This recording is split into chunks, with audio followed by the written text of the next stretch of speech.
Ya, pemirsa kita masih berbicara mengenai adanya perahu pustaka yang dibuat oleh Bang Ridwan bersama temannya Nirwan ini. Seperti apa ritual-ritual dalam pembuatannya, nanti kita langsung tanya langsung Ratu ya. Betul, Bang Ridwan sebenarnya fungsi untuk melakukan ritual ini sebenarnya apa untuk khusus dari perahu Bago ini sendiri? Jadi ini bukan cuma perahu bago ya, jadi hampir semua perahu yang berukuran besar itu ada ritualnya. Karena bagi nelayan itu atau pelaut, perahu itu benda hidup anaknya. Oke. Jadi demikian waktu tebang itu ada ritual juga sedikit, baca apa ya, si penebang itu.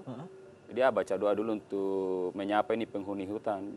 Jangan Menebang sampai kayu gitu iya, yang karena akan jangan sampai ini tumbang kayunya yang mengganggu aja. Jadi bilang ini ya, saya minta maaf kalau kena kayu atau apa. Nah itu ritual pertama, tapi itu kan kecil saja, baca doa saja. Ya, pohon apa ini tebang? Kalau yang dipakai perahu pustaka ini tipulu bahasa lokalnya. Tipulu. Itu memang biasa dipakai untuk perahu karena tidak dimakan rayap, terus serangga, jadi pakai itu. Terus setelah tebang kita buat papan, tunggu kering.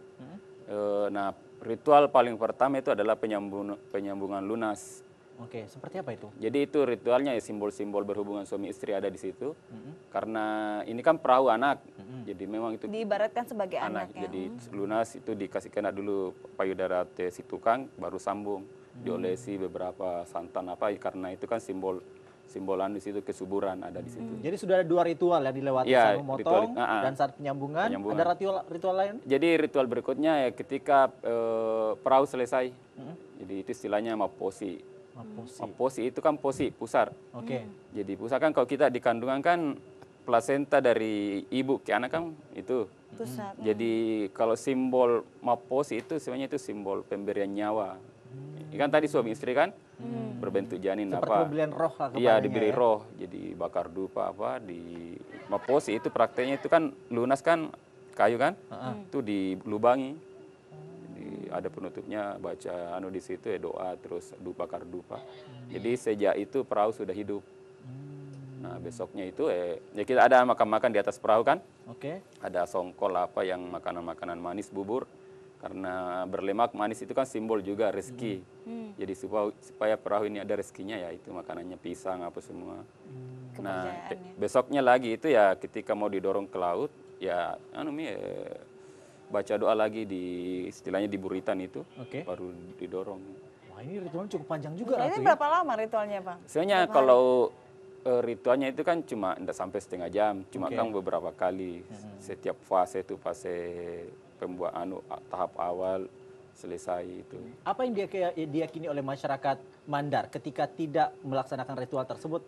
Apa yang diperoleh? Ini mungkin agak bisa diperdebatkan ya, cuma bagi mereka kan kalau tidak lakukan itu mungkin gelisah kan, ini tidak was-was, iya was-was kan.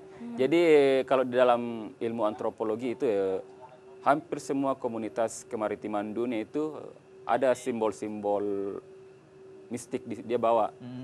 Karena satu-satunya lingkungan yang tidak mereka. Kalau ini ritual apa ini? Oh ini proses penyambungan papan. Penyambungan papan. Matobo istilahnya. Matobo. Jadi itu pakai kayu besi, maksudnya yang kayu ulin untuk pakunya, pasaknya, ya disusun. Ini buritanya. Burita itu dalam Buritan itu kan kalau kita istilah perahu kapal, kalau depan itu haluan, kalau belakang buritan. Burita. Di burita. Ada berapa pekerja yang menyelesaikan perahu ini? Kalau yang bantu-bantu banyak, tapi tukang intinya itu ada 5 orang.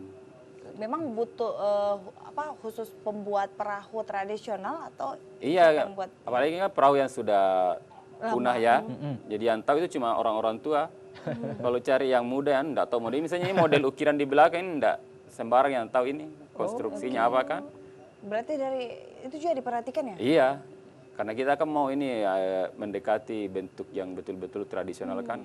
Maka ini perahu meskipun pakai mesin tapi mesin kecil saja dan taruh di samping kayak katinting, tidak mesin dalam. Beda kan kapal-kapal motor dewasa ini kan dia mesin dalam. Jadi konstruksi buritan atau bawahnya itu berbeda.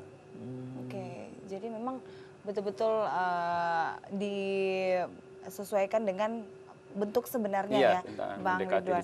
Nah, kalau kita kembali ke perahu pustaka ini, untuk berlayarnya sendiri targetnya akan sampai di mana nantinya? Ini kan insya Allah nanti Agustus September peringatan tidak salah itu 70 tahun Indonesia Merdeka. Saya sudah bicara sama teman-teman Korps Pecinta Alam Unhas yang 2011 layarkan Sandek ke Australia.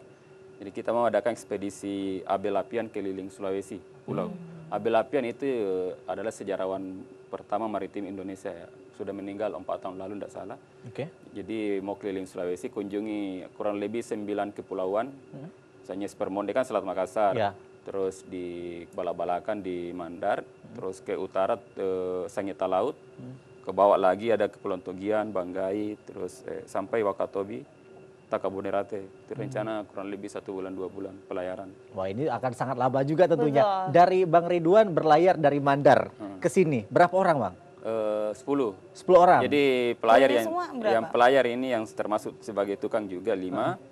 Terus saya ada juga teman satu yang penulis dari Dahlan, Kak Nirwana Arsuka, Erni Alajaya, teman dari Jakarta yang penulis buku juga, sama Rahmani Analwi yang dosen di Unsulbar.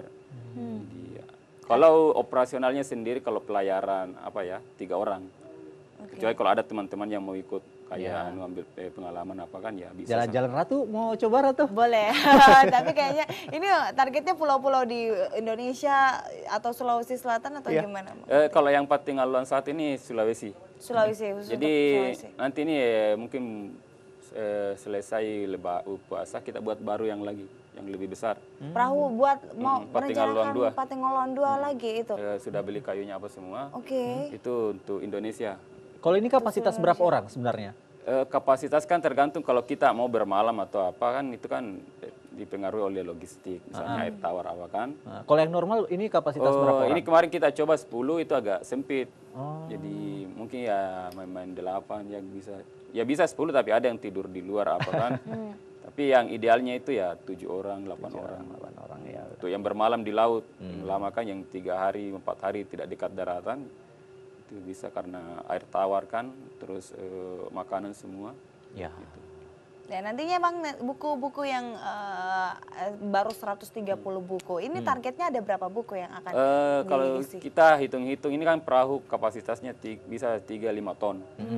Untuk muat buku itu ya kita target bisa 5.000 buku. Iya. Baru 130 buku ya, 5.000 buku ini semoga bisa cepat ya. Mungkin bagi pemirsa yang ingin, apakah buka khusus untuk umum yang ingin menyumbang buku atau gimana? Jadi MEF ini kan ada untuk itu terima donasi teman-teman di Jakarta juga. Terus kita punya website prahupustaka.com. Ini kan baru kita awal karena kemarin fokus ke perahu, jadi sudah ada websitenya tapi belum dimaksimalkan. Jadi kita terima di situ bantuan di situ buku. Baik, ini sekarang sementara ada penyempurnaan di depan Rotterdam. Penyempurnaan di tahap apa sekarang, Pak? Bagian palkanya di atas. Ini kan karena kejar MEF kemarin ya sambil perjalanan ke sini kerja belum selesai jadi di atas itu. Untuk ruang kan kalau tidak ditutup itu kan nanti masuk air kalau hujan apa kan. Ya. Kabarnya siapa yang akan meresmikan untuk pelepasannya nanti? Peresmian seremonialnya itu enggak ada. Belum ada ya. Kalau MEF kan enggak terlalu begitu. Tapi insya Allah nanti di pas malam penutupan MEF itu kan rencananya di pantai. Jadi ada 2 perahu di situ, pinisi yang sedang dikerja di atas daratan, terus di bawah laut itu Bakgo ini. Jadi mungkin kayak Jokowi itu waktu di Sunda Kelapa ya ada performance di atas perahu itu. Oke, ini sangat menarik ya tentunya. Tapi kita masih akan berbincang-bincang bersama Bang Ridwan terkait mengenai perahu pustaka usai jeda iklan berikut ini. Tetap bersama kami di 3 Hour Show.